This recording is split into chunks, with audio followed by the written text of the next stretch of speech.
The green screen where you had the Sonic top on with the grass. I did. I had it just looked like you'd been cut across the middle. I looked like a floating torso just floating with arms. above the key. Yeah. It was amazing. I did suddenly notice it and went, oh, that's really disgusting. And then I liked it.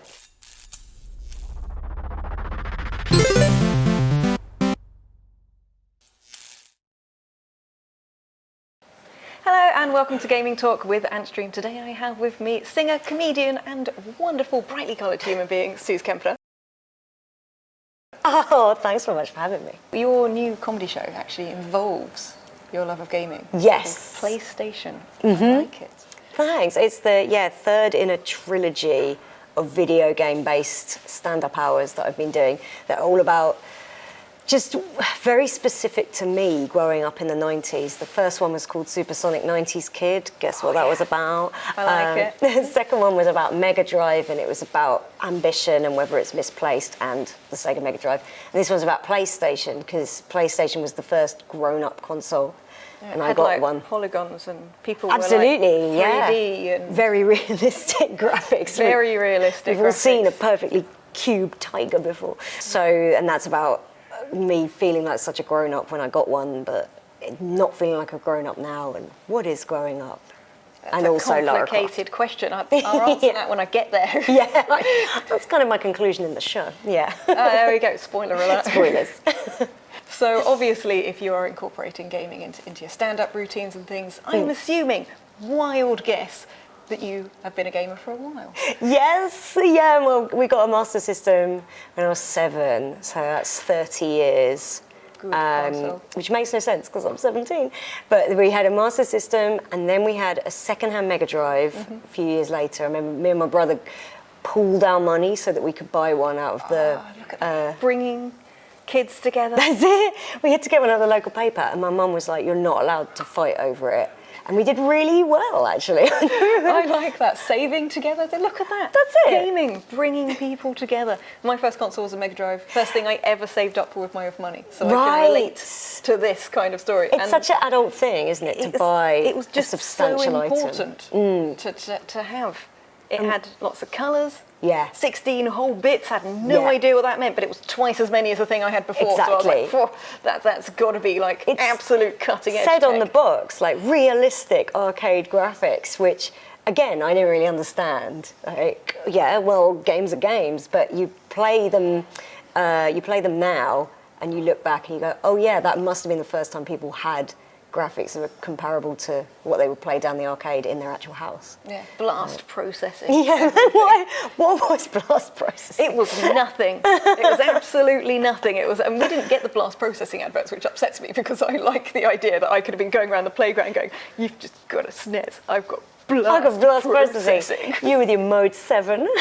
So what was the first game you ever played? Was it the Master System games, or did you get to play games before then? No, I think it was on the Master System. It had Alex Kidd in Miracle World built in, and that's the first game I ever remember playing. Alex Kidd is, I would say, too hard. I was going to say, delightfully frustrating, with an interesting difficulty curve and a very overpowered motorbike that just makes entire levels destroyed. Yeah, you have to kind of go... You're either just dead or you're on a motorbike. Alex Kidd, because it came the year after Mario, and they had all this information from Super Mario Brothers that they could have used, and it looks like they went, yeah, we'll take the vague look of this and really mess up the controls, make them super slippery. Interestingly, it was actually going to be like a Dragon Ball based game. Which is why he has little fireballs and things, and then they just like change the look. So it's one of those things, you often get that, you get games which are like, we do not have the license to James Bond, therefore this is called Rolling Thunder. This here suited person running around, not James Bond, totally different person. And you just don't notice as a kid. No. The marketing works because you go, Pac-Man, and then there were other Pac-Man games. That weird, the sort of pre-video game crash thing where it just seemed people would just make clones of games, like a straight-up clone, and it had a different name. Yeah. And I don't get how they got away with it, but I guess video games in those days were no man's land. It was 40 years ago. So. Yeah, it was the Wild West. And I think as well, because the graphics were so simple, it's a lot easier to say, like, you've got some levels and a King Kong at the top. I've got some levels and a giraffe at the top.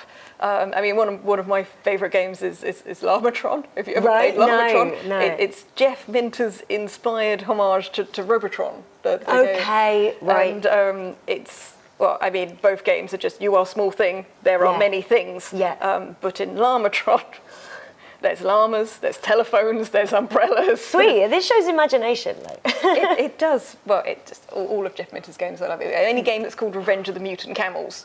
Perfect. I mean, you can't lose. Perfect. And then he went There's on a certain to work on the Lego demographic games of and children that would go like, oh, yeah, Revenge it's like, well, of I the could play Mutant this sensible one, or I can play this, which is the same with llamas in it. The llamas shoot lasers out of their eyes. I mean, come on. Yeah. There's no contest there. I had an Atari 500 that again bought out the back of a magazine, out the back of a local paper, and I remember the guy dropped it off, and he went.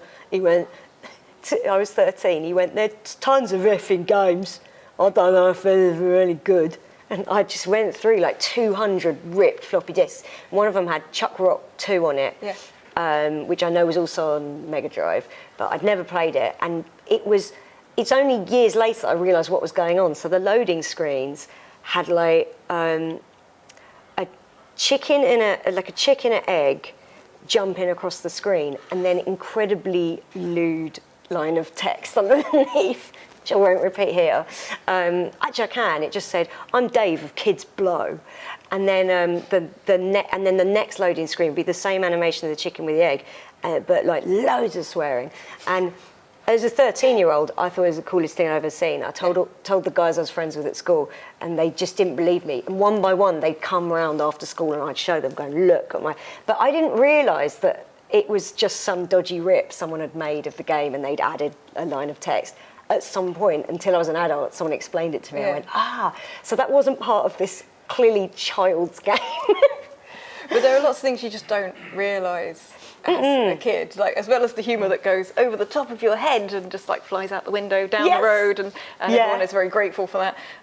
There were just things you didn't know about games and about how the industry worked. They were just things that were just like, there was a cassette.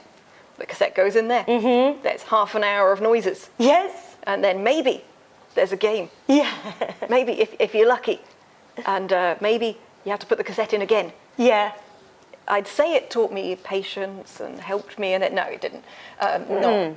Not remotely. And I'm very, very grateful for not having to do the old loading screen type things. Like, you get nostalgic for it, but if you do it again now, you're just like, I just don't have time for this. Yeah. Oh, what about the Sonic 06 loading screen? There's bits in Sonic 06 where you go about 10 paces and there's a loading screen, and then there's another, and they last a crazy amount of time. But I mean, the less said about that game, the better, I think. Not your favourite one of the franchise. I think it's probably the worst one. Do you know what? It's not the worst one. The worst one is they re-released for the 15th anniversary, because Sonic 06 was like a 15th anniversary reboot.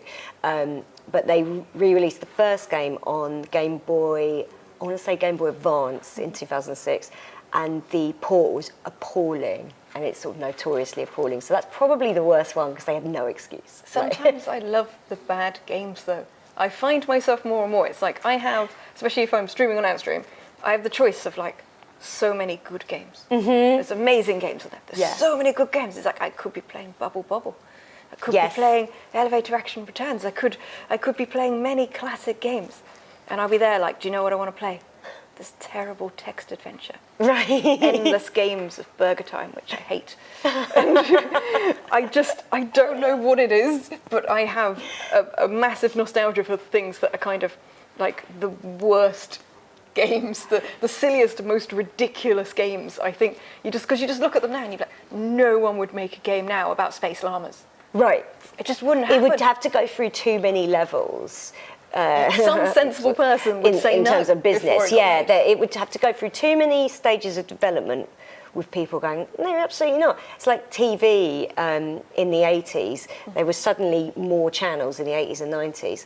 And there was a lot of television getting made that was going through no filtration process. They sort of went, well, this person's done quite well at the Edinburgh Festival, so we'll throw some money at them, they can do whatever they like. And out of that, you get like Reeves and Mortimer, and you get Lee and Herring doing, I loved Lee and Herring as a kid.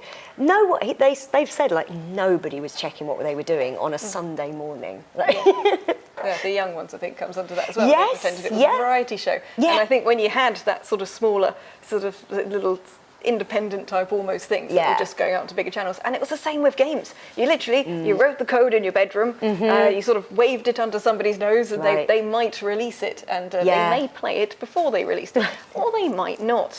A lot of it must have been on cover art, because obviously cover art now can more match the game, but like my Master System, the cover art was not matching the games that I was playing. I love the cover art on the sides of arcade units, like on the side of Tempest. It's got like giant monsters. What's that got to do with anything? Yeah. Like Centipede, you know, it's like, brrr, it doesn't matter. And you actually play the game and it's like, doo, doo, doo, doo. And the fact that we didn't have to have any stories as well, nothing needed to make sense. No, like I remember Sonic and Knuckles, which, like 94, if you could do the lock-on technology, you got Sonic 3, put it in Sonic and Knuckles. That really blew my mind, because I mean, it was all done with no text, and it's impressive now, the amount of story and backstory and lore they put in that, L-O-R-E lore, they had in that game. And that was the first experience I really had of like, a proper storyline in what was essentially an action platformer. Yeah. It's so impressive. Like, they've got it easy now. I loved the way we just accepted whatever those stories were as well. Yeah. It's like, I replayed the first Tomb Raider game recently. Yeah. Why are there dinosaurs? And why do we kill them? Why is there a boy on a skateboard going, are you shooting at me? Yeah, murder Tony Hawk's, yeah. I've met him. I was very confused. I was so confused, I just got shot, because I was just like, I'm in an underground mine, there's dinosaurs outside, and now I'm being shot by some kind of murderous Tony Hawk's robot. Yeah. I don't understand, but at the time, you don't question it. Yeah, that incredible height they had in those Tomb Raider games. There was an amazing level of scope, which I hadn't seen before. I didn't have an N64, so I never had that thing where I saw the open world of Mario 64 or Zelda. I didn't have that before I played Tomb Raider in the sort of mid to late 90s. But I couldn't get my head around the amount of height they created. Yeah, because before that we had the one screens, didn't we? Yes, that's it. You couldn't look down. One screen. Yeah. You know, and even on things that were bigger, you only saw it kind of one screen at a time. That's it. Sonic could fall from the top to the bottom of the screen, but I didn't get that level of scope that I got from playing a Tomb Raider game, when you're like on top of some pyramid or something. Vertigo. Yeah, it really did, on a tiny TV on the desk in my cabin bed. Oh, I like it. Classic, like pretending you're sleeping, but actually you're just playing, but with the volume really, really low. Shushing her as because if she fell too fast, she screamed. Yeah, it's quite visceral, that scream. Yeah, I did slightly prefer it when we just had cute little pixely things, that when they died, they just went... Lara Croft, like when she falls to her death, like if you fall too far, you're dead, they show her crumpled body lying on the ground for way too long. Noise. Yeah. It's when you've already died and the enemy's still like shooting you. Or like stomping over you. Because life goes on. It's teaching a very important life lesson that I didn't want as a teenager.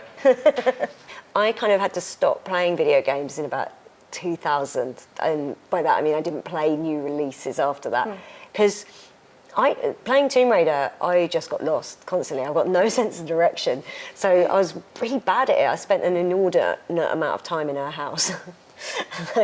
Doing the tutorial level, just chilling, looking at the ridiculously out of scale like bathroom and things. Yes, enormous in the bath. Yeah. It's like, and that worked when stuff was all in 2D. It didn't matter if it wasn't the scale. Yeah. When things moved to 3D, it suddenly sort of was like, hang on a minute, that sink is... Yes. It's sort of longer than she is. When it's meant to be ultra-realistic graphics, you go like, how small is this woman? Or has she just gone berserk with her proportions of her house? She's certainly got a decimal point in the wrong place when talking to the architect. And everyone just ran with it and just didn't want to contradict her. It's like Spinal Tap with the drawing of Stonehenge. Yes. So what other games have kind of influenced your comedy routines and stuff? Are you going to go back and make after I know you've just finished this one, but you're going to go back after this one and maybe do like an 8-bit era standard? Well, I thought about, because they seem to go in order of you know, like the first one was very much like discovering video games. Then I had my middle period show, and now it's about being an older teenager. The next one, I think, might be about how I stopped playing video games because of what I've just said about how, you know, they all got a bit too much for me. But it was that thing where going back and rediscovering all these games that I loved as an adult. I remember having that feeling of going like, well, graphically, I'm sure we've peaked. Yeah. I think that looking at games now, when I see people play newer games from sort of the last 4 or 5 years, I go, well, there is nowhere to go with graphics now. And then you have to remind yourself, I thought this in 1992. Yeah, you thought this at 8-bit, yes, 16-bit, yes. 32-bit, Yeah. 64-bit, everything we think that must be it. Yeah. And it never is. But I definitely think things that started digitizing people in or using any kind of video. Yeah. I just thought, like, this is it. I'm This is the playing pinnacle. a movie in 2D at a poor frame rate. Yeah, because I remember having Earthworm Jim on the Mega Drive as well, and thinking, well, these graphics are just beyond. No one is ever going to believe that graphics are going to get better than this. Playing a cartoon at this point. Yeah, it had humour. I did a bit with is it a pillow or a giant marshmallow? I don't know, I might have been hungry when I was playing it. And they the puppies are bouncing. Oh, yeah. And that bit, I just remember playing that level over and over and over, and I hated it but couldn't stop playing it. It's amazing how some games, they really stick in your head because they had a sense of humour. So games like Worms, I've never had a wisecracking game before. This is so fun. And you could name the worms rude comedy things. Yeah. I never did that. We're very influenced by naming our own characters in Worms. Yeah, I thought I was so funny and so clever. Well, playing it with your friends, Yeah. you'd get them to look away while you named your worms. And then you're like, look at the screen, look what I've named them. And they go, oh, yes. I'm amazing. What a funny girl. And this was why we thought we could grow up to be presenters. That's it, and yeah, comedians. that's it. Yeah, that was it. we've Our worms moved names into... were that funny.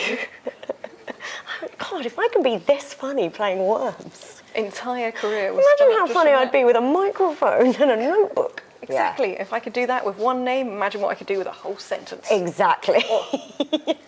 And I've also seen you on Twitch improvise entire, because you, of course, are also a singer. Right, And you have an amazing singing voice. Oh, I've thank seen you. on stage, digitizer, all various places like Thank this. you very much. And I've seen you improvise entire songs, just based on chat suggestions on Twitch. Yes. Gaming, all sorts of stuff. Mm-hmm. And they're amazing. Well, you'll know this, the viewers on Twitch are very funny, which means they come up with suggestions that are excellent. And yeah, people started suggesting things like, oh, I do streams where I'm behind my keyboard. Haven't done that in a while. Must do I liked again. the green screen where you had the Sonic top on with the grass. I did. And I had it just looked like you'd been cut across. I the looked like middle. a floating torso Just with floating arms. above the key. Yeah. It was amazing. It looked intentional. I liked how you rolled with that. I did suddenly notice it and went, oh, that's really disgusting. And then I liked it. I'd be behind my keyboard and someone would go, oh, I can't remember exactly, but they'd be like, do Enter Sandman, but it's about Sonic. And it's amazing how much mileage you can get out of that if you know you've got to fill 2 hours. So. Yeah, and you've managed to do that on a regular basis as well. Yes. So that was amazing good fun. I'd sometimes put your things on in the background and just listen to be like, wait, is that? Yes, that is that with the lyrics of that. She is singing that, right. Just checking I'm not imagining that. This isn't a fever dream. It's actually happened. And the ability to think on your feet doing those things is it's a lot of fun. A good challenge. Yeah. It's good improv skills, because we were locked down for so long, and then when I went out live I went, well, this is much easier. I've got time to think. There's actual feedback directly in front of me, not just some people in a text going, which I was never sure was sarcastic or not. I don't, just assume they're being friendly. Yeah, I think yeah. is the main way to go with that. If they're cheering and they keep coming back, they probably like it. They probably like it, and probably not their lol cow or anything. I would think so. So you're going to be continuing to tour with your comedy PlayStation and hopefully many more of those things. I'm hoping one day for some kind of magnum opus, just singing songs about 8-bit games or something. I would love to do that. Yeah, my plan is to eventually do a full compilation show called Playing Video Games. And that may be next year, yeah. I think we should perhaps introduce you to a new game in order to give you some new material. Okay, great. And I think because I've dared not mention it on various Antstream blogs and videos so far, it's going to have to be a game that I hate called Burger Time. Burger Time. So you're going to be a chef, okay, to get yourself in the... Okay. And we're going to challenge you. So I shall hand you Thank this. you. You have one life, no pressure. Yeah, I know. Just one life. Try not to be murdered by a sausage. I feel about 7 again, and Tim Wilkinson said, well, if you want to play Duck Hunt, you can, but we're having it back as soon as you die. And right, okay. Okay. Yes, this is a very authentic experience of being a chef. Is that fried egg? It is a fried egg. Coming to kill me, and a fried egg and a sausage. Yes, they have murder on their mind. Do you want to make the burgers? I do want to make the burgers. Avoid the fried eggs. Very nice. Okay. Very nice. Yeah. You can throw pepper at them using the B button there. And then that will Oh, knock them out. yeah. If you get that in their face, okay. Take that. Oh, jeez. That was a fried egg, and see. Killed by my favourite food, a fried egg. It's not how you Stop thought being it was a going to chef. go. I understand. It's a good school. Thank you. I think it's very great. impressive. First time as a chef. Is that a world record score? Or? It's a world record for you right now. Yeah. It's all about personal best. No one who's you right now has scored higher than that. The question is, can I? Okay, yeah, I Okay. believe in you, despite your hatred of this game. The amount of time people have made me play it, I'm hoping. I see. I'm hoping it's either a good day or a bad day. This game is 40 years old, and this chef is still suffering. Okay, I'm ready. I'm in the zone. I believe in you. For victory, I mean, there's no actual prize apart from pride, but, it's okay. I'm not competitive. Sure. Yeah. Okay. These sausages, man, they've got a death wish. They have. It's not the way I want to go. No. I'm fine. I'm calm. I'm very calm. You can see I'm very calm. I'm pro gamer, okay? This is what it's like to be a chef. It is, exactly, which is why I've never been a chef. It's fine. Sorry. In the zone.